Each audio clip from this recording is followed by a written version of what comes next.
สบายดีบรรดาท่านที่เคารพนับถือและฮักแพงทั้งหลาย โดยอิงตาม FC เสนอมามื้อนี้พ่อใหญ่แก๊สสิมาอ่านประมวลกฎหมายแพ่งปี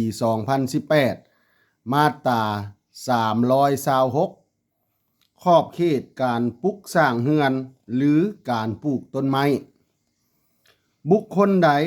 ที่ได้รับสิทธิ์ปลูกสร้างเรือนหรือก่อสร้างอื่นๆแล้วนั้นบ่มีสิทธิ์เฮ็ดให้น้ำฝนหรือน้ำเปื้อนไหลหรือซึมเข้าที่ดินที่ติดจอดกับตนรวมทั้งบ่ให้สายคาเรือนของตนลื่นกายไปหรือกวมเอาที่ดินหรือเรือนของบุคคลอื่นที่อยู่ใกล้เคียงนั้น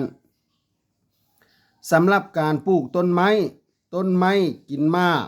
ต้นไม้เป็นเครือหรือต้นไม้ประเภทอื่นๆนั้นก็บ่ให้ก่อความเสียหายหรือ